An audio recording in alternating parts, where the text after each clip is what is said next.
Salam hormat dan salam Malaysia Madani. Berita pagi Sarawak edisi Isnin 13 Februari bersama saya, Bumawin. Sarawak telah melalui pelbagai proses pembangunan dan pendapatan ekonomi ketara dalam tempoh sedekat ini. Presiden Parti Rakyat Bersatu Sarawak SUPP Datuk Seri Dr. Sim Kui Hian berkata, ia merupakan hasil kepimpinan Ketua Menteri sebelum ini iaitu pada tahun 2014 yang kini Yang di-Pertua Negeri Sarawak Tun Pehin Sri Abdul Taib Mahmud, tahun 2018 Allahyarham Pehin Sri Adenan Satim dan kini Premier Sarawak Datuk Patinggi Tan Sri Abang Johari Tonopeng. Di bawah kepimpinan Datuk Patinggi Tan Sri Abang Johari, Sarawak juga katanya mencatatkan pendapatan tertinggi iaitu 11.9 bilion ringgit. Ujarnya, Sarawak kini mempunyai sumber kewangan yang kukuh didokong dengan agenda ekonomi digital dan ekonomi hijau yang mewujudkan pelbagai sumber pendapatan baharu kepada negeri. Ini adalah mustahil tanpa kestabilan politik dan perpaduan rakyat yang perlu dijadikan contoh kepada negeri lain di Malaysia yang Sarawak mampu lakukan yang terbaik. Datuk Seri Dr. Sim berucap pada Majlis Apresiasi Gabungan Parti Sarawak bersempena PRU15 di Kuching. Kerajaan Sarawak sentiasa menyokong program yang memberi manfaat kepada pembangunan modal insan termasuk memartabatkan adat dan budaya serta keharmonian penduduk berbagai kaum di wilayah ini. Timbalan Premier Dato' Amar Douglas Sugambas berkata, seperti sedia maklum, Sarawak merupakan wilayah yang cukup unik daripada segi kebudayaan dan kaum. Ke arah itu, Dato' Amar Douglas berharap penganjuran seperti Simposium Ngepan Iban SNI tahun 2022 ini diteruskan serta dimasukkan ke dalam takwim kerajaan negeri. Ini kerana katanya keunikan yang terdapat di Sarawak boleh dipromosi sebagai produk pelancongan sekaligus meningkatkan ekonomi Sarawak. Beliau berkata demikian semasa penangguhan Simposium Ngepan Iban SNI tahun 2022 di Miri. Teks ucapan beliau dibacakan oleh Menteri di Jabatan Premier Sarawak, Datuk John Sikitayai.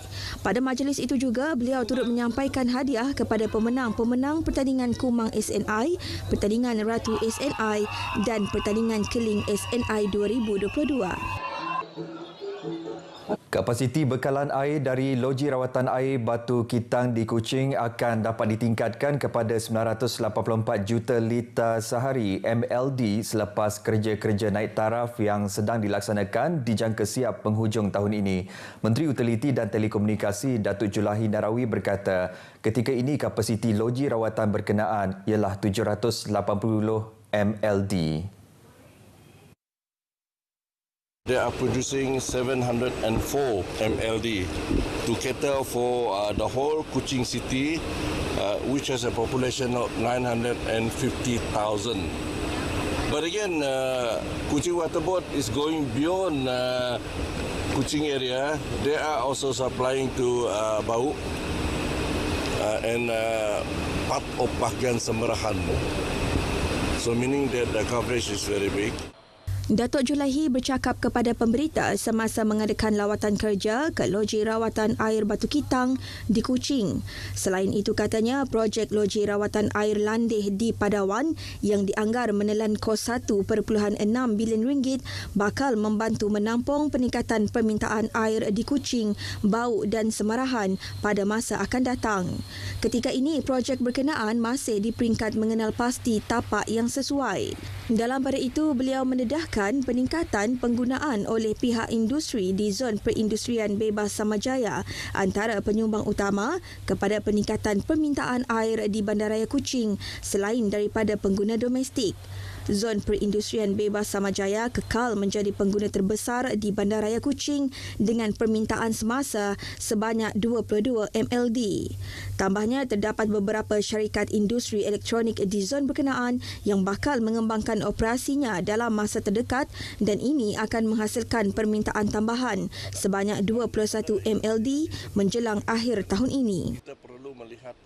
Baik, kemajuan pembangunan asas terutamanya jalan raya akan dipertingkat di daerah Limbang melalui projek yang sedang dan akan dilaksanakan. Menurut Timbalan Menteri Industri, Makanan dan Komuniti dan Pembangunan Wilayah, Datuk Dr. Abdul Rahman Ismail, setiap projek asas tersebut dijangka siap pada penghujung tahun 2024.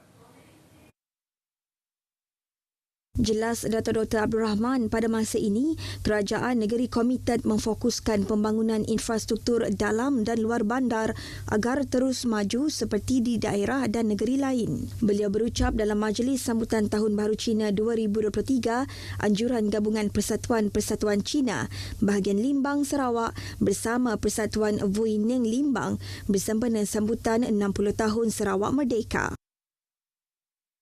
Pusat Pemulihan dalam Komuniti PPDK Sunflower Miri menerima 2 anugerah yang gemilang iaitu penarafan 5 bintang Pusat Pemulihan berasaskan komuniti peringkat negeri Sarawak dan Pusat Pemulihan dalam Komuniti PPDK terbaik peringkat kebangsaan. Menteri Pengangkutan Datuk Seri Lee Kim Shin berkata sokongan padu daripada Bulan Sabit Merah Malaysia BSMM Miri dan pihak yang prihatin menjadikan PPDK ini mempunyai kemudahan kelengkapan mencukupi dan yang terbaik bukan sahaja di Sarawak malah di Malaysia.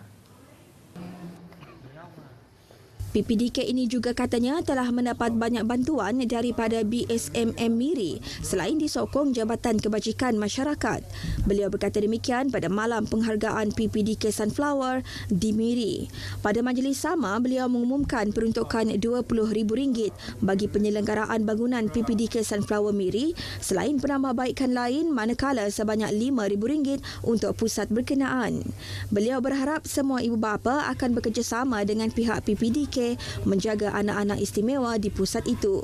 PPDK Sunflower merupakan pusat pemulihan yang pertama di Sarawak, kini berusia lebih 40 tahun, ditubuhkan oleh para sukarelawan, masih aktif beroperasi sehingga hari ini. Penganjuran 2 hari mini karnival Hari Radio Sedunia Limbang FM yang berakhir semalam mendapat sambutan luar biasa daripada masyarakat setempat. Ia dibuktikan dengan penyertaan masyarakat dalam pelbagai aktiviti selain kehadiran pengunjung yang ramai sejak awal pagi acara bermula. Mini Karnival Anjuran Kelab Rekreasi RTM Limbang turut berkolaborasi dan dijayakan bersama rakan strategik, antaranya Jabatan Bomba dan Penyelamat Malaysia Zon 7 Limbang, Pejabat Kesihatan Bahagian Limbang, Jabatan Imigresen, Jabatan Kemajuan Masyarakat Limbang. Turut dijayakan bersama Pejabat Residen Limbang dan Persatuan Hokkien Limbang. Sementara itu, peserta dan pengunjung yang hadir memberi reaksi positif dan berharap program sebegini dapat diteruskan pada masa mendatang. Kami sebagai golongan belia amat teruja dan sangat seronok menyertai pertandingan ataupun mini karnival yang diadakan oleh RTM. Mungkin kami memerlukan program sebegini lebih kerap berlaku kerana ia amat berguna bagi belia kerana boleh menonjolkan bakat-bakat yang ada pada belia lah. Acara yang paling best 2 hari ini adalah Lato-Lato dan juga ini adalah julung kali diadakan di Limbang. Sebelumnya tak ada lagi hari terbuka RTM. So, boleh buat lagi for the next time. The best RTM Limbang.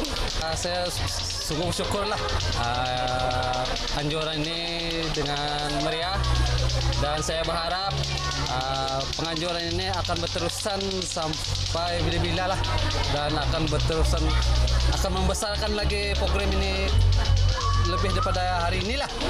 Studio Mini Limbang FM Kitchen, senam tari, fun run, demo kebakaran dan derma darah antara pengisian sepanjang mini karnival selain perlawanan persahabatan bola tampar. Inisiatif Kerajaan Perpaduan melancarkan menu rahmah dilihat sebagai salah satu pendekatan yang bernas dalam membantu mengurangkan kos sara hidup rakyat. Hasil tinjauan RTM di downtown Taman Selera Kampung Seberang Sarike, rata-rata masyarakat menyambut baik inisiatif berkenaan. Kami berharap agar menu rahmahnya boleh dibawa ke Sarawak dan banyak lagi restoran-restoran di Sarawak tu kita akan mempromosikan menu rahmah di restoran mereka lah. Manakala bagi Dayang Siti Hajar awang Jumaat, menu rahmah diharap dapat diperluaskan lagi di Sarawak dan lebih banyak kedai-kedai makan turut menyajikan menu tersebut.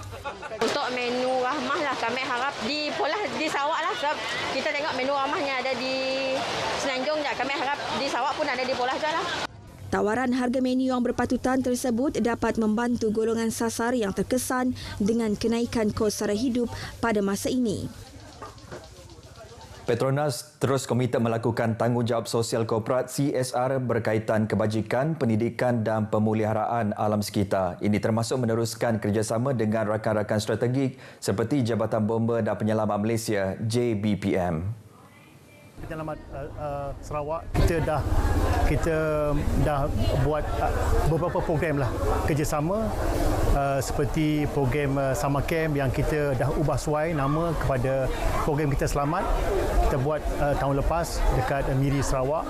Baru-baru ni kita lancarkan juga program kerjasama dengan pasukan Jabatan Bomba dan Penyelamat Sarawak di Marudi, program komuniti di mana kita pun buat program untuk memberi kesedaran kepada masyarakat setempat mengenai pentingnya tentang the first step to avoid a fire lah. Ini termasuk yang dijalankan melalui program Bomba Komuniti dan Fire Points di perkampungan masyarakat Kenyah di Long Busang, Belaga bermula Khamis lalu. Anwar berkata demikian dalam sidang media selepas perasmian program Bomba Komuniti dan Fire Points di Long Busang. Pada majlis sama, Petronas turut menyampaikan 100 unit alat pemadam api bagi kegunaan 1,500 penduduk Long Busang. Tambahnya, Petronas sebagai sebuah syarikat GLC milik kerajaan akan meneruskan usaha membantu masyarakat terutamanya dalam perkara pendidikan dan kerjaya golongan belia. Kami di RTM Sarawak mengucapkan selamat menyambut Hari Radio Sedunia. Salam Malaysia Madani.